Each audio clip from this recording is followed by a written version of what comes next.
Yes, that's right. Unavoidable. Beauty standards have never been easily attainable and are always toxic because we value ideas over reality. All over the world, from the beginning of time, we have always valued a step up from humanity. We strive to be better than we are and ever will be. Let me give you some examples. In Greece, the ideal form for a woman was to be thin but muscular. And in order to be muscular, that means that you had to work out and lift weights, and only women of status were able to do so. In ancient China, foot binding was very popular. I don't think that I need to continue talking about that one. In England, the usage of corsets, especially during the early 1900s, was very, very dangerous and caused all kinds of problems with internal organs and the spine. In Myanmar, the Kayan tribe would use rings in order to lengthen their necks because they thought long necks were beautiful. In ancient Mayan civilization, it was very common to put boards on children's heads in order to make their skull pointy, and to dangle rocks in front of their eyes so that they would become cross-eyed because they thought that was beautiful. In America, in Europe, the waif was especially popular in the 90s, and many women resorted to anorexia in order to fit this standard. There are so many toxic beauty standards that have survived throughout the many, many centuries. The question is, why do we choose to allow such dangerous standards into our lives? Is it societal pressure?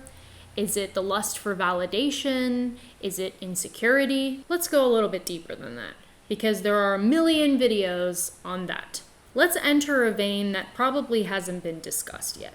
I would argue that toxic beauty standards are here to stay because human beings are artists and we prefer abnormalities and artifice. Let me explain. There is an ebb and flow to standards over time, and we are always looking to revolt against something. Do you think that it is any coincidence that right now we are trying to revolt against the beauty standard of the perfect, curvy, hourglass, cat-eyed, big lips, thin nose beauty standard to favor varied, normal body types? Because normal is considered abnormal when juxtaposed with the beauty standard of our time. So now we are forcing the beauty standard to shift in favor of normal or common bodies. And you will see that once our body positivity standard will reach its climax, artifice and toxicity will rear its ugly head once again as we reach towards the extremes. And what I'm describing is just behavioral tendencies that I've come to notice over the course of all of human existence. We may be animals, and a lot of our beauty standards are derived from vitality, fertility, skill, and youth. But as human beings, I think that we desire a little bit more than that.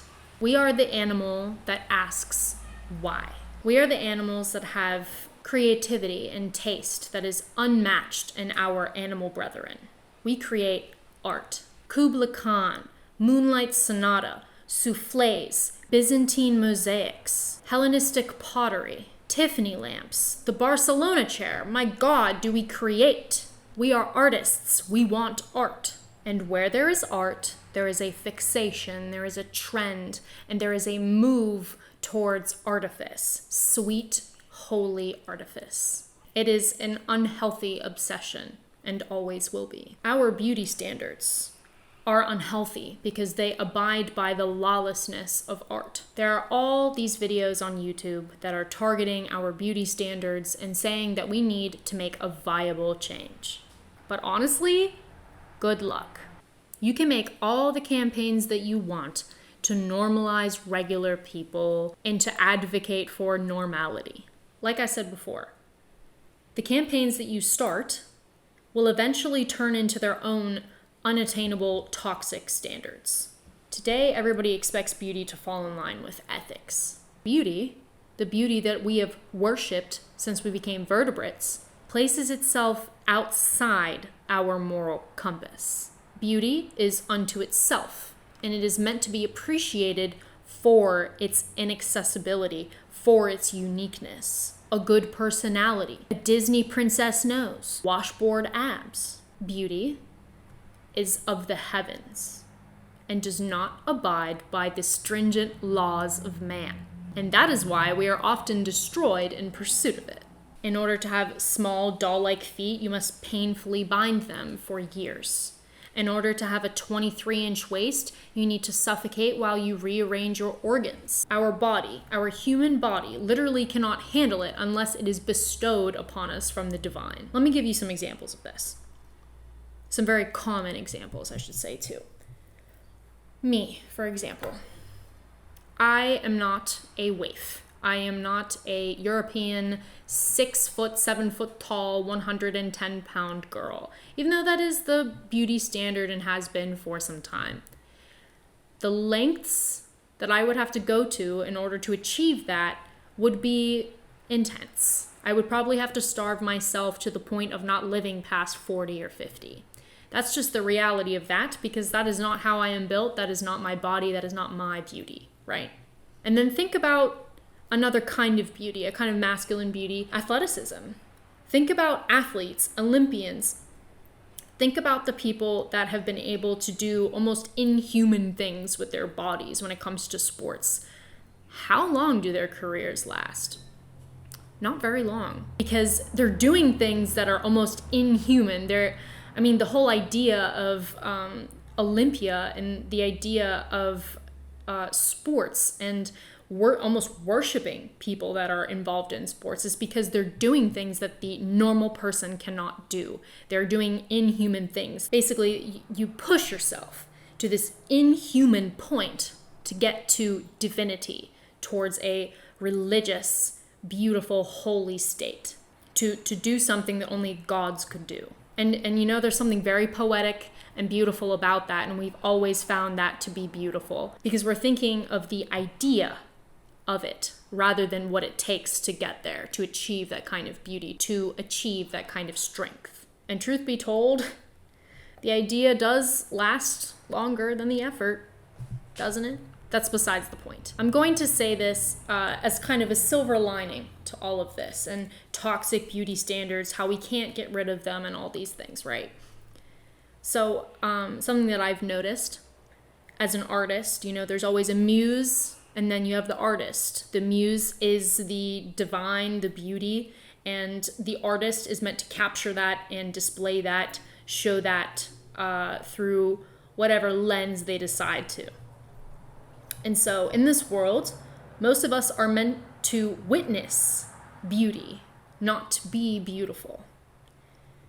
Because beauty is the very, very small portion of people. And what's interesting about this ratio of let's say the creators and the beautiful, the muses and the artists, more comes from exalting beauty than being beautiful. Beautiful people, beautiful things inspire us to create because beauty is inspiration. Basically, you have beautiful things and beautiful people, and the rest of us are supposed to see that and create something because of it, because we are inspired by it. It's a kind of raw material, a scientific theory, a work of art, a savory entree, a prose poem. The reason why we don't do this, though, and the reason why so many people look at toxic beauty standards as toxic is because they're focusing so much on wanting to become beautiful rather than looking at it and trying to create or becoming inspired or trying to make something due to their inspiration from those things. They look at it as negative rather than positive. They look at it as destruction rather than creation because it is easier to try and mimic beauty rather than to create something from beauty. Toxic, unattainable beauty standards will always be around. They are eternal, and they will persist for many, many reasons. Beauty standards are a way of communicating numerous things like class, philosophy, culture. But from what I see, toxic beauty is here to stay because we will not ask it to leave. Subconsciously, we will not do it. When we demand change, even, A majority of us find it irresistible. Basically, the important takeaway from all of this is that you should be confident in what you find beautiful, even if it is not the standard. Or you can create beauty from what you see. You can make something from that inspiration that you get. It doesn't have to be a negative thing. Toxic beauty standards, sure, they do have a lot of negative takeaways. But I think it's just, in many ways, it is the improper allocation of your energy. When I see toxic beauty standards, and this whole video is about me as an artist kind of giving my input on this, I don't see toxicity. I see beauty and I see what I can create. I don't think, oh, I don't look like that. Because I'm not thinking about me, you know what I mean? I'm trying to appreciate life and all that it has to offer, good and bad, and I want to represent that in my artwork. And that is the best way for me to live, in my opinion. And I can see things in a positive light in any topic, any controversial topic. I have explained in some of my other videos that I think it's important that if you do not, let's say, fit into the beauty standard, find your own standard of beauty. I'll say it again for this video because it is very important. All that is good, the best things from humanity comes from art, comes from even things that are considered toxic, because we found a way to take destructive, negative things and turn it into something positive. All right. Thank you so much for watching this video. I appreciate every person that watches these videos, that likes my videos, that comments. I love hearing from you guys.